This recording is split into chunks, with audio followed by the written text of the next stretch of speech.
안녕하세요. 재테크강사 활동하고 있는 지산튜브입니다. 모든 사람이 부동산으로 행복해지는 그날까지 지산튜브가 여러분과 함께 하도록 하겠습니다. 구독, 좋아요, 알람 설정은 컨텐츠 제작에 큰 힘이 됩니다. 바야흐로 입주장이 시작됐습니다. 올 상반기에 입주를 시작한 지식산업센터들보다 하반기에 입주를 할 지식산업센터들이 더 많고 내년에 입주를 시작하는 지식산업센터는 더 많습니다.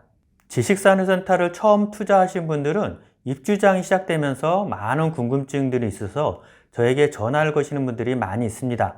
그 중에서도 전매를 목적으로 투자를 하신 분들이 있습니다. 하지만 상황이 이러다 보니 등기까지 가시는 분들이 있는데 미처 잔금 등이 준비되지 못해서 어려움을 겪고 있는 분들이 많습니다. 또 일부이지만 10%만 있으면 지식산업센터를 소유할 수 있다는 말에 덜컥 계약부터 하신 분들이 있어서 어려움을 겪고 있는 분들이 많기 때문에 오늘은 그분들을 위해서 영상을 하나 만들어 봤습니다. 등기까지는 생각보다 많은 돈이 들어갑니다. 그렇다면 과연 등기까지 들어가는 돈이 어떤 것들이 있는지, 놓친 부분은 없는지 하나하나 알아보도록 하겠습니다.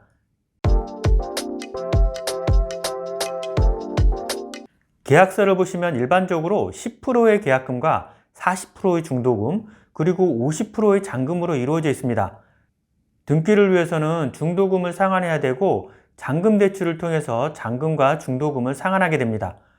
그러기 위해서는 잔금 대출 시 일반적으로 풀 대출을 일으킵니다. 현장별로 어떤 곳은 80%, 어떤 곳은 85%, 그리고 어떤 곳은 90% 이상이 대출되는 곳이 있고 은행별이나 개인별로도 차이가 있습니다. 등기 전에 미리 여러 은행의 대출 심사를 받으셔서 더 좋은 조건의 은행으로 대출을 진행하셔야 합니다. 특히 자금적으로 여유가 없으신 분들은 더 많은 은행을 찾아보시기를 추천드립니다. 주의하실 점은 80% 대출이 일어난다고 가정했을 때 이미 계약금의 10%를 냈으니까 10%만 있으면 가능하다고 생각하시는데 실제로는 80% 대출이라는 게 부가세를 제외한 금액에서 80%입니다. 예를 들어서 공급가액이 1억이고 부가세가 1,000만 원이면 분양가는 1억 1,000만 원입니다. 그리고 대출은 공급가인 1억의 80%, 즉 8천만 원이 대출이 된다는 겁니다. 전체 납부하셔야 되는 금액은 1억 1,000만 원입니다. 계약금으로 분양금액이 10%인 1,100만 원을 입금하셨을 거고 부가세 100만 원은 환급받으셨을 겁니다. 중도금으로 분양금의 40%인 4,400만 원이 중도금 무이자로 납부가 되셨을 겁니다. 그리고 400만 원의 부가세를 환급받으셨을 겁니다.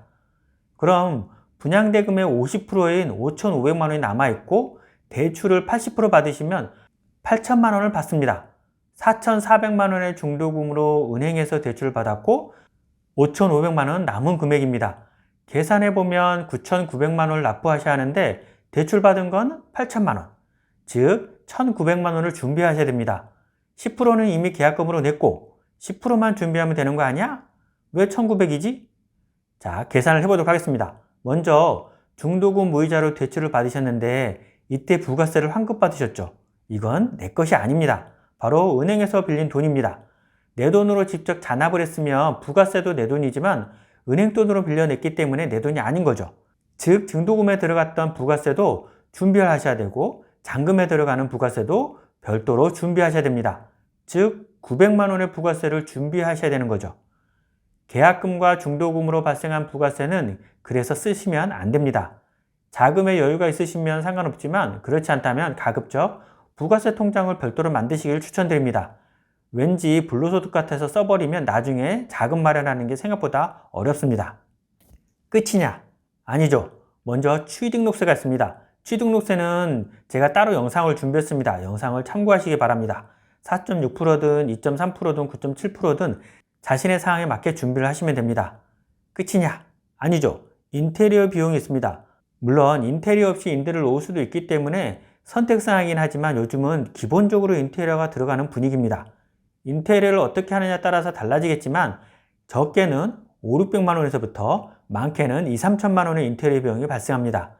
직접 입주 시에는 필요에 따라서 인테리어를 하시겠지만 임대를 내놓으실 경우에는 임차인과 조율해서 인테리어를 해야 하니 비용이 유동적입니다. 그래도 가급적 최대치로 잡아놓고 준비하시기를 바랍니다. 끝이냐? 아니죠. 실사용이거나 선임차가 맞춰졌다면 상관없지만 그렇지 않다면 공실에 따른 이자와 관리비는 분양자의 몫입니다. 지역에 따라 차이가 많이 나지만 요즘은 서울권도 6개월 정도의 공실은 준비하셔야 하고 수도권도 1년 정도, 그 외 지역은 그 이상의 공실도 대비하셔야 됩니다. 물론 그보다 짧거나 오히려 더 오랜 기간 공실일 수 있습니다. 요즘 시설이 하도 하수상해서 예측이 참 어렵습니다. 그 외에 법무사 비용도 존재합니다. 그리고 임차를 맞추게 되면 기본적인 부동산 비용도 존재합니다.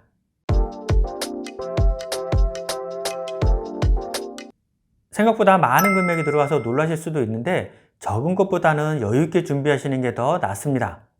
부족하게 준비했다가 자금이 마련이 안 돼서 낭패를 겪는 경우가 종종 있기 때문입니다. 특히나 부가세에 대한 부분은 놓치기가 쉽습니다. 영업자분들도 부가세를 잘 인지하지 못하셔서 안내를 잘못하시는 경우가 있습니다. 그렇기 때문에 주의가 필요합니다. 누구나 부품 꿈을 안고 지식산업센터에 뛰어들었을 텐데 본의 아니게 등기까지 가야 돼서 낭패를 겪고 있는 경우가 많이 있습니다. 그래서 미리미리 준비를 하셔야 됩니다. 다시 한번 말씀드리지만 부족한 것보다는 여유 있는 게 좋습니다. 더 궁금하신 분들은 영상 아래 더보기를 누르셔서 제가 운영하는 단톡방에 들어오시면 다양한 이야기들을 같이 나누실 수 있습니다. 많은 분들이 들어오셔서 다양한 의견을 같이 공유했으면 좋겠습니다. 이상으로 영상을 마치도록 하겠습니다. 모든 사람이 부동산으로 행복해지는 그날까지 지산튜브가 여러분과 함께 하도록 하겠습니다. 도움이 되셨다면 구독, 좋아요, 알람 꼭 부탁드립니다. 감사합니다.